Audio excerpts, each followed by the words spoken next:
एक बच्चे को बार बार कहते कि भाई आपने फर्जी फर्जी। अरे वो बच्चे का कोई काम ही नहीं था भाई, वो अरे आप तो गलत मुद्दा बता रहे हो।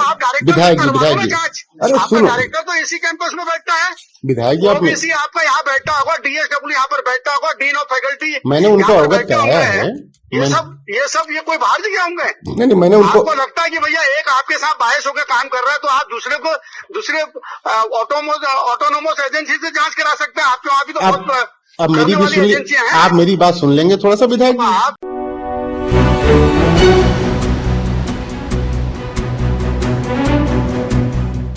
पंडित बीडी पांडे कैंपस में प्राध्यापक विनय मिश्रा के साथ फोन पर हुई वार्तालाप का ऑडियो वायरल होने के मामले में पूर्व विधायक ललित फरसौण ने पत्रकारों के जरिए अपना पक्ष रखा है। उन्होंने कहा कि कैंपस के प्राध्यापक विनय मिश्रा द्वारा लगातार एक छात्र प्रेम दानू का उत्पीड़न किया जा रहा था। उन्हें न तो कक्षा में बैठने की अनुमति दी जा रही थी और न ही उनके असाइनमेंट जमा किए जा रहे थे। इसी संबंध में जब उन्होंने प्राध्यापक विनय मिश्रा से बात की तो वह भड़क गए। पूर्व विधायक ने कहा कि प्राध्यापक ने उनकी कॉल रिकॉर्ड कर अपराध किया है, जिसकी वह अधिवक्ताओं से विधिक राय लेकर उन्हें कानूनी नोटिस भेजने की सोच रहे हैं। उन्होंने यह भी कहा कि प्राध्यापक ने रिकॉर्ड की गई कॉल को अपने उच्चाधिकारियों को देने के बजाय भाजपा तथा विद्यार्थी परिषद के कार्यकर्ताओं को जारी की है, जो कि गलत है। इधर छात्र प्रेम दानू ने भी बताया कि उनका इतना उत्पीड़न हो रहा है कि उन्हें आत्महत्या तक का ख्याल आ रहा है।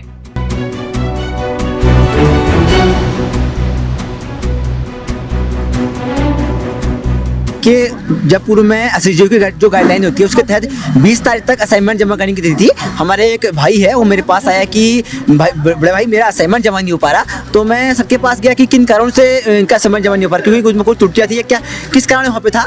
तो सर ने जो मुझसे कहा, सीधा जिस लहजे सर ने मुझसे बात किया, तू फर्जी है, तेरे को मैं कैंपस से धक्के मारकर बाहर निकालूंगा। तो उसके बारे में यहाँ पर बात हुई और जिस तरीके से जो हमारे विनय मिश्रा जी है उन्होंने विधायक जी की वीडियो वायरल की और ऑडियो वायरल की। उनसे भी कहना चाहूँगा, अगर आप किसी छात्र को 6 महीने से, मुझको लगभग वो 6 महीने हो गए, और मैंने जब मेरा एडमिशन इस कैंपस में हो रहा था उस समय और छात्र संगठन सबको पता था कि मैं बाहर से पढ़ा हूँ, मोहाली पंजाब से पढ़ा हूँ, लेकिन पढ़ने का अधिकार कहीं पे भी होता। और जो उन्होंने मेरे पे जो उन पर आरोप भी लगाए थे कि 30 में से 35 अंक से प्राप्त हुए, आज मैं आपके चैनल के माध्यम से भी बताना चाहूँगा, जो असाइनमेंट जो प्रैक्टिकल होता है, जो मेरा ओपन यूनिवर्सिटी में पढ़ा उसका जो प्रैक्टिकल होता है 40 नंबर का होता है, 40 में से मेरे 35 अंक प्राप्त हुए, जो उन्होंने मुझ पर इल्जाम लगाया था। और लगातार सर कहते कि तू फर्जी है। मैंने बोला ठीक है सर, मैं फर्जी हूँ, आप मेरे को साबित करके दिखाया कि मैं फर्जी हूँ। और जब मैं एडमिशन लिया था कैंपस में, मैंने एफिडेविट में ये लिखा था, 2 एफिडेविट तो कैंपस ने मुझसे लिए गए। तो मैंने भी लिखा क्या, अगर मैं जिस तारीख मैं फर्जी साबित हो गया, अगर मेरे खिलाफ तुम फर्जी साबित हो, मेरे पास जो आपको इस कैंपस में जो आपसे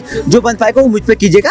और इसी मामले में मैं ज़्यादा लगातार, और जब मैं पूर्व में असाइनमेंट जमा करने भी जाता हूँ, सर ने मेरा असाइनमेंट जमा नहीं किया, तो मैम ने मेरा असाइनमेंट जमा किया था और सर कहते तो मेरी क्लास में आता ना, जब तक तो मैं उस दिन तक सर की क्लास में नहीं गया। तो सर लगातार यही मेरे को बार बार प्रताड़ित करते हैं। और मैंने उस दिन यही हमारे साथ घटना हुई थी और मैंने विधायक जी से फोन भी करवाया था कि देखिए, अब जब आप हमारी आवाज़ से, शिक्षक होता है, शिक्षक तो ऐसा भगवान का दर्जा होता है, अगर आप हमारी आवाज़ सुने तो सुनेगा कौन। तो वही मामला यहाँ पर मैं तो मजबूर हो गया था। देखिए बहुत पीड़ित हो चुका, बहुत लगातार मेरा पुतला फूक रहे हैं, लगातार मेरा वो करते हैं, मैं आत्महत्या पर मजबूर होता। मैं तो अगर उस दिन विधायक जी का फोन नहीं करते तो मैं आत्महत्या को पूरा मजबूर होता, जिसकी मैं संपूर्ण जिम्मेदारी विनय मिश्रा सर को देता हूँ। लगातार जिस तरह से लोग मेरे को बार बार प्रताड़ित करने का कार्य करते हैं। सबसे पहले तो मेरे को आप ही के चैनल के माध्यम से ये जानकारी प्राप्त हुई कि मेरी जो वीडियो वायरल होनी थी वो भारतीय जनता पार्टी के भाइयों के द्वारा करी गई, मेरे शुभचिंतकों के द्वारा करी गई। ये बड़ा सोचनीय प्रश्न है कि विश्वविद्यालय के एक विद्वान शिक्षक के द्वारा जिस बात को अपने महत्वपूर्ण अधिकारियों के सामने रखनी चाहिए थी, अपने अधीनस्थ अधिकारियों के सामने रखनी चाहिए थी कि भाई मेरे साथ पूर्व विधायक के द्वारा ऐसी वार्ताएं करी जा रही है, ऐसा वार्तालाप किया गया है, आखिर इसमें क्या कदम उठाया जाए, क्या आगे की कार्रवाई हो। सीधे सीधे सोशल मीडिया में मेरी जो छवि है, व्यक्तिगत छवि है, उसको धूमिल करने के लिए जो विनय मिश्रा जो बनारस के रहने वाले हैं और पर्वतीय क्षेत्र में यहाँ पर पॉलिटिकल साइंस में यहाँ पर प्राध्यापक का कार्य कर रहे हैं, उनके द्वारा मेरी व्यक्तिगत छवि को यहाँ पर धूमिल करने की कोशिश करी गई। और मैंने सोशल मीडिया में भी देखा कि भाई बहुत सारे लोगों ने मेरे पक्ष में भी लिखा था, विपक्ष में भी लिखा था। मुझको इस बात को कोई गुरेज नहीं है, क्योंकि मैंने जिस छात्र की बात उठाई थी, जिस छात्र के लेकर मैंने इस बात को कहा था, मैं पूर्णतः सहमत हूँ कि 6 महीने से एक व्यक्ति के ऊपर लगातार विश्वविद्यालय के द्वारा कहा जा रहा है कि भाई आप छात्र फर्जी है, आपका एडमिशन कॉलेज में फर्जी है। भाई आपका विश्वविद्यालय प्रशासन जिन्होंने उसका बोर्ड, जिस बोर्ड ने उसका एडमिशन करा, सबसे पहले तो उसके खिलाफ उन 6-7 जो विद्वान प्राध्यापक उसमें बैठे थे, उस बोर्ड के खिलाफ कार्रवाई होनी चाहिए कि आखिर आपने ऐसे फर्जी एडमिशन को विश्वविद्यालय में कैसे कर दिया। अगर कर दिया तो आपके खिलाफ आपके प्रोक्टर बोर्ड ने, आपके DSW बोर्ड ने क्या कार्रवाई करी, इस बात की जानकारी को जनता के बीच में रखने का काम हमारे विनय मिश्रा ने करना चाहिए था। इन जानकारियों को ना रखकर आप सीधे सीधे साल भर की मेहनत जो असाइनमेंट उनके द्वारा बनाए जाते हैं उनको लेने से ना नुकुर कर रहे थे। कई बार हमारे छात्र संघ के पदाधिकारी, NSUA के पदाधिकारी भी उनके पास किए, कई बार हमारी बेटियां भी हमारे विद्वान शिक्षक के पास गए, लेकिन उनके द्वारा एक शिक्षक का ओहदे का रुतबा दिखाकर बार बार उनको धमकाया जाता था, बार बार उनको प्रताड़ित किया जाता। तो मैं इसकी निंदा करता था।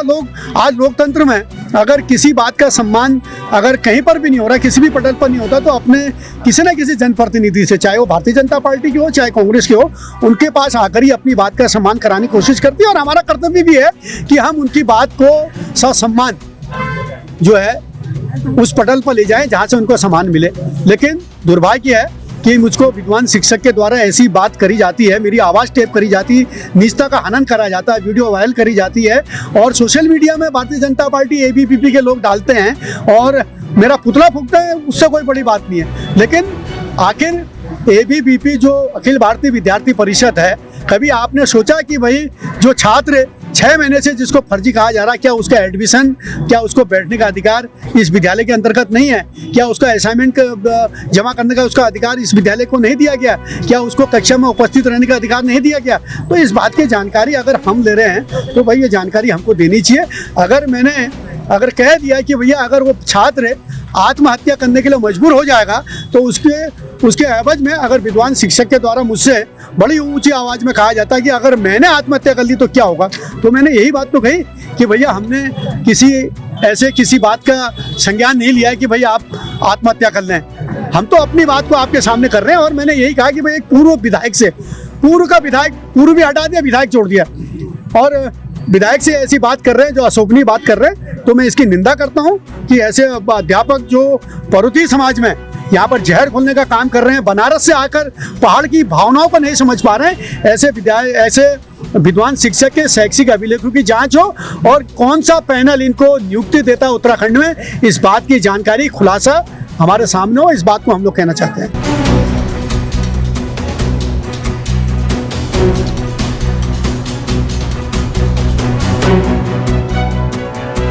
CCN न्यूज़ के लिए ब्यूरो रिपोर्ट बागेश्वर।